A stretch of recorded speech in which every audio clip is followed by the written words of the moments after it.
Our topic was the quality development of inclusive and equitable education.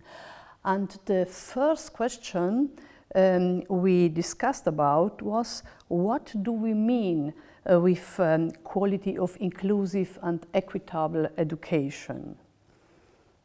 Well, we choose this expression with the reference to 2030 agenda, in which goal 4 is quality education. And in its formulation, it is said that the goal is to develop equitable and inclusive education for all.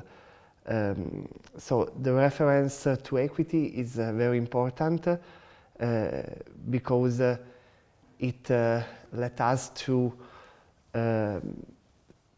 pay attention not only to disability or migration background, but we need to have an intersectional gaze and so pay attention to all diversities and all uniqueness that our students have. So equity, inclusion are also a method in quality development because the participation is very important and quality is isn't configured as standards, but is a process based on each context and each student's needs. Yeah, the idea is that inclusion is understood as a process where we try to constantly increase the presence of all students in schools, but also the quality of what they achieve, what they learn, and their quality in participation. So it's really a broad understanding of inclusion, and it's an understanding that takes a distance from narrow understanding, like that only have a focus on students with disabilities. What is also important for us is that we understand inclusion in a systemic way. So inclusion and the development of inclusion cannot be a linear process, it's a more complex process. And if we look at it at the level of schools, as we are trying to do in this contribution, then we see several levels that are involved. The level of the individual teachers, but then also the level of classes, the level of schools, and we also consider schools to be part of a society, of a bigger school system. In this sense, there is always an interaction among these different levels. And now to come to the aspect of quality, development of quality, here we take a reference to the Index for Inclusion. That is a tool that was published for the first time at the beginning of the 2000s. And it was published by Booth and ENSCO. And it was a work thought for support schools in the development of inclusion. And it also embraces this broad idea of inclusion and systemic idea of inclusion. And it offers us really a set of indicators that describe how the quality of inclusion looks like in everyday life in schools, in institutions that work in the field of education. And what is interesting here is that we have a clear structure for these indicators. We have indicators related to the dimension of cultures. And here all the indicators are contained that refer to values that the school embraces and relationships, how are relationships constructed.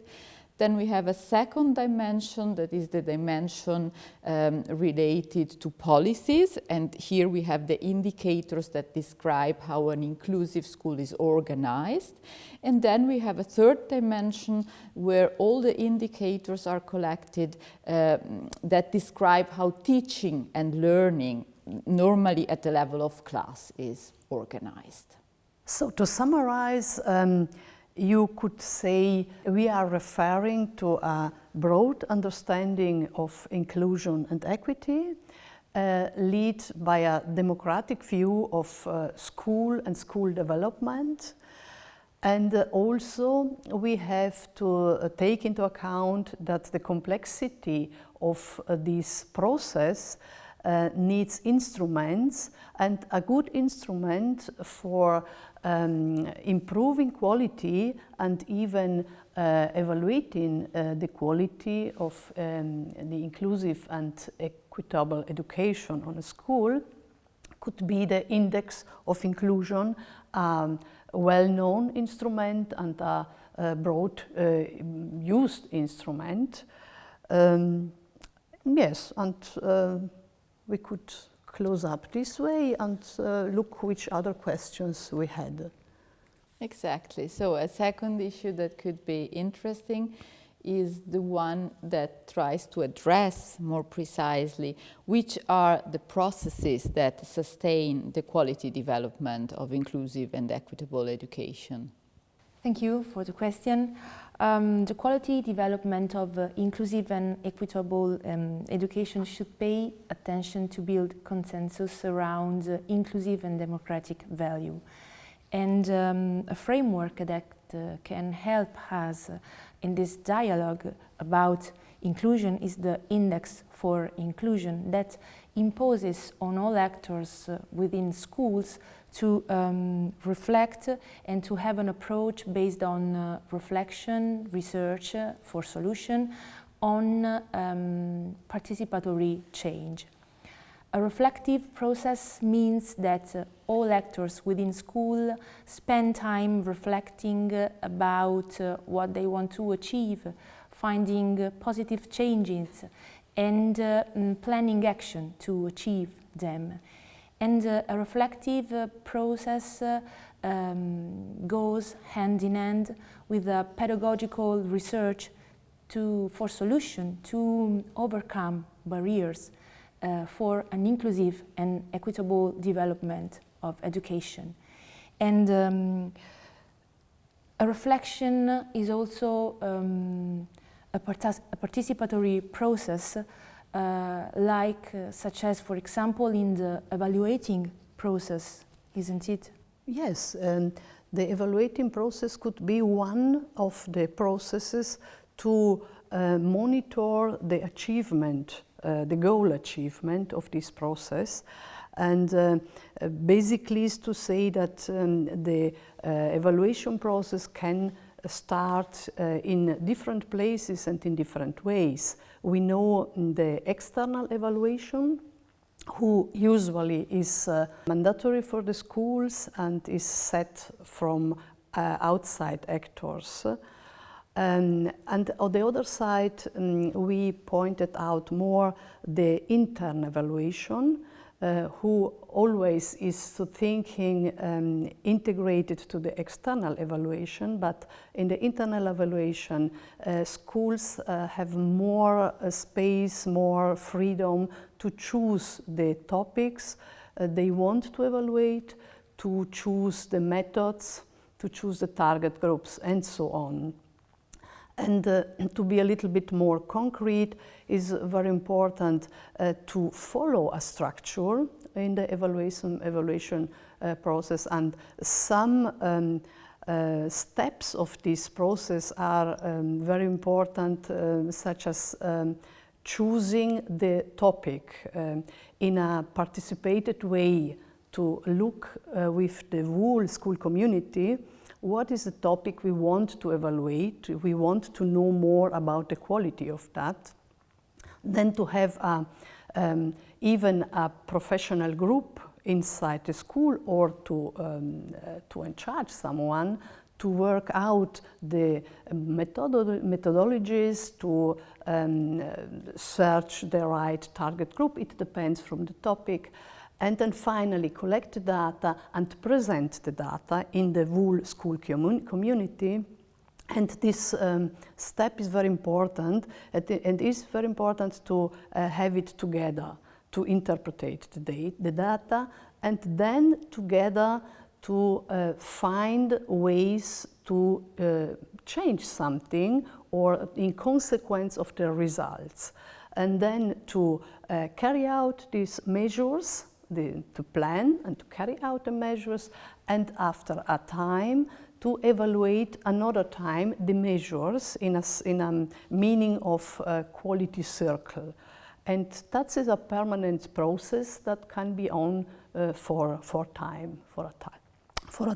And as I said, the participatory dimension is a key point in these processes. Yes, it is, because all actors within schools are called to collaborate together for inclusive paths.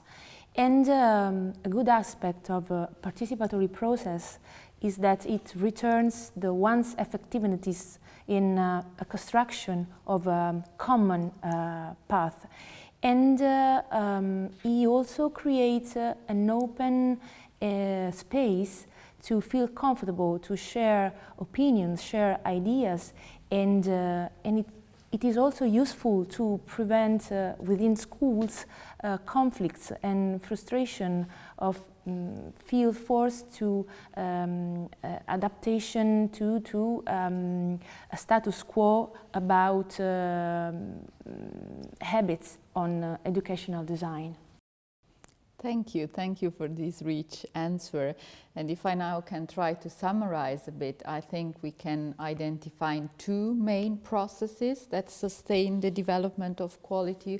On one side, reflection combined with evaluation. Here it's about to understand what is working less in our school. And this is always understood in a formative manner, so combined with the idea that then we want to plan for change. And this is the second important process. And what is common in the two processes, and this was mentioned also by Valerio at the very beginning, is that inclusion is also a method. So you try to organize these processes in a participative manner, both the evaluation part, having many actors taking part to it, and in the plan for change, where you want many persons to be active and really to express their ideas about change. So, moving to the third question, we are now talking about the actors in schools. Actors in this process for quality development of inclusion and equity in education. So move now and talk about teachers. So what is the teacher's role in the quality development for inclusive and equitable education? Yes, that's a key question.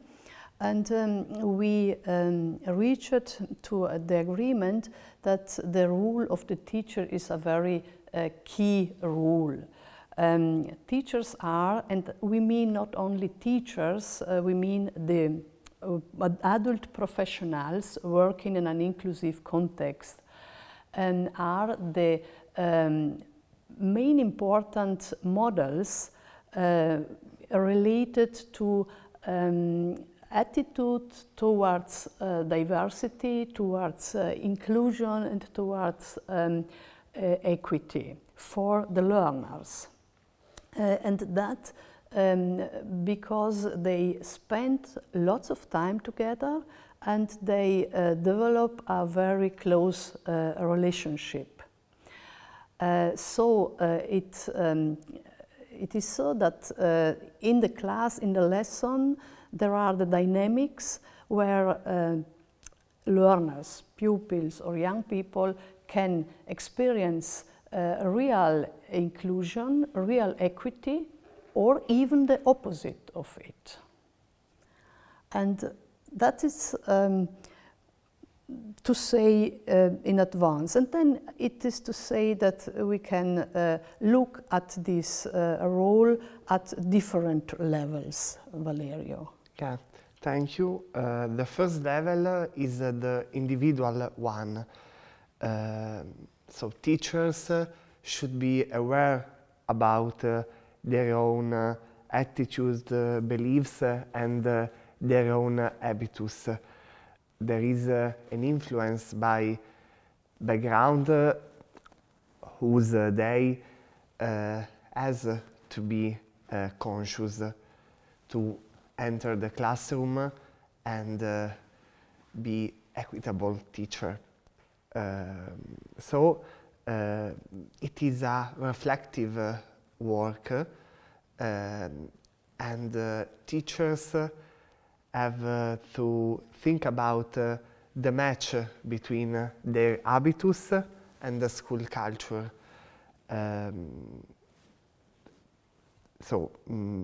This reflective work sustain the development of new skills and make them conscious about blind spots on which they can work and develop new skills.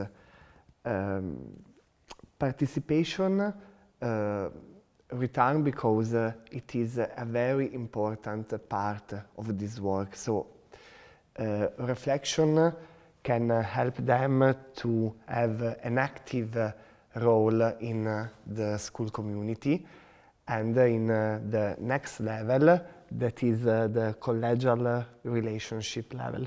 Exactly. Out from the individual space, teachers and other professionals in school used to work together in different formations as a subject working group or a team in a class, a multi-professional team, and so on. And even there are some requirements for productive work and for creating a really inclusive culture. And it's surely needed that the teachers in teams even individual are taking an account and are expecting diversity among the learners, but even among the colleagues. And that is another point, even in this relationship, collegial relationship level, that can reinforce and can support the work or can even not support the work. And some crucial skills are about the view, the position on diversity, on the both levels, on the learners and even on the teacher colleagues. A kind of flexibility, curiosity, openness for new solutions, for teamwork, are required to make effectful work, we can say. And for improving systematically the quality, the situations where the daily praxis can be reflected, can be analyzed from the teachers themselves, collectively or in cooperative forms, and even where they can find free-minded solutions, new solutions, are very helpful to improve the quality. And outside of these micro dimensions we described until now, there is the school dimension, the school level, and Valerio will say something. The school level is about school governance, and we have to introduce the concept of distributed leadership and the ethical leadership, because inclusion, equity, social justice aren't neutral concepts. So we need a work of co-construction of meanings by all the actors that are part of school community. The ethic dimension is also important for the participatory nature of this process, as we have already said. We have a middle management with teachers who have specific responsibility, and this organization through middle management can support the sharing of practices of elaboration of school policies, so there is a link between teachers and school leader, properly through these teachers who are engaged in these responsibilities. Okay, thank you. So if I can resume what we said, surely teachers are the key models for students to experiment inclusion and equity in education. And teachers' role can be setting on more levels. First of all, there is an individual level where teachers can develop, reflect of course, and then develop their personal attitudes. In second, there is a collegial relationship level where teachers can reflect and work in smaller group in a cooperative form, of course. And there is also a school level where teachers have the space to participate in the school management and have a strong connection also with the school leadership. Thank you. And we move our focus on students who are crucial actors in school. So how do students participate in the quality development of inclusive and equitable education? The student's role is as important as the teacher's one, so it's really a very important question for us. But at the beginning, it's important to be clear about the fact that students and teachers do not have the same power in schools. So we are in front of an asymmetric relationship, and this needs to be considered because it means that participation for students is only possible if teachers create a space for this participation, and it is the teacher's duty, the teacher's task to do that. This also implies some risks because it's something about sharing power, and it can also lead to manipulation of student voices. It can lead to using these voices in a decorative manner, so not really listening to them, but just showing we are listening to them. And we think that if student voice should really contribute to quality development, then it is important to ensure a real participation, a full participation. And we think it can happen at least two levels, from two perspectives. The first one is about students being experts about the way they learn. And so they can give really expert feedback on the way teaching and learning is organized in schools. And this is certainly worthy for themselves, because this is a way how they can develop learning strategies. But this is very worthy also for the development of the quality of teaching. So it becomes an evidence, it becomes data for the teachers to improve their own teaching. If students are asked to self-evaluate the reached skills and goals, if students are asked to evaluate the way teaching was organized, then the teachers get back information on the fact if they were or not able really to reach everybody. And this is crucial in order to develop a way of organizing a learning landscapes where this happens more and more and in a better way. But it's not only this, students can become even more, even a more precious resource if we think of them in terms of co-researchers together with teachers. Yes, there is an example of this. For example, if we talk about inclusive inquiry approach, that is an approach in which students and teachers, of course, can collaborate to create an inclusive lesson.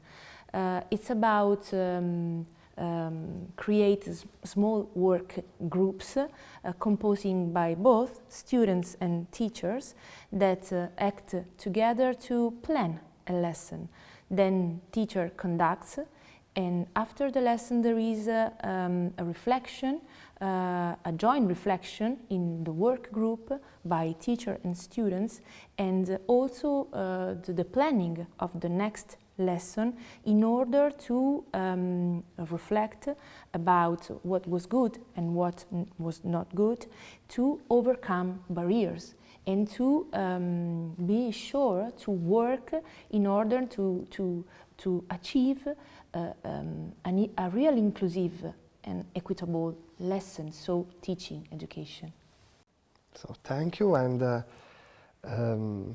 we can say that between teachers and students there is an asymmetric relationship, and it is important to ensure spaces of free expression to students and create spaces of sharing so that they can give a feedback about teaching and learning processes, and properly this feedback can sustain teachers to reorient their teaching action. And about the methods, we talk about inclusive inquiry approach, in which teachers and students are co-researchers, and they want to improve the school and the way of teaching. So we focused a lot on teachers and on students now, and before we spoke about the complexity of a school. So there are sure more actors that play a role in developing quality. And who are these other actors? Yes, teachers play a crucial role, but because of the systemic nature of this process, we have to talk about other actors. So school leader has an important role. We have already said that he must be an ethical leader. He should share responsibility properly in order to sustain the participation of all. Then we have to talk about parents who live school experience thanks to their children.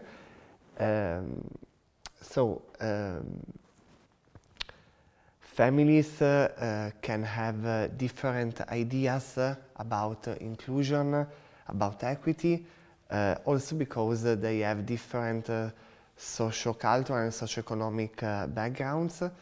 So there can be difficulties or conflicts, and it isn't easy to manage these dynamics. So we can say that educational co-responsibility also at institutional level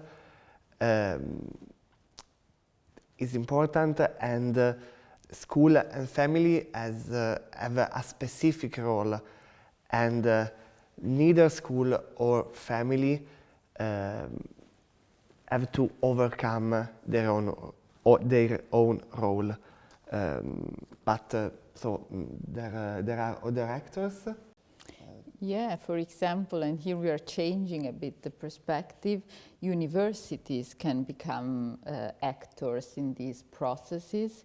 It's more here about being a support for schools in methodological aspects. So university can offer researchers, but this will only work if university and school share an idea of research.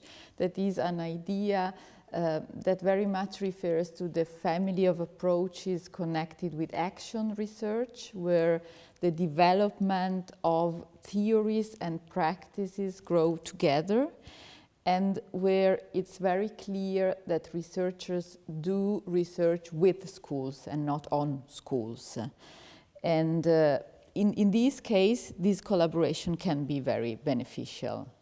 There are also other partners we could mention: health system, social services, the municipalities, but we will not go deeper into that now.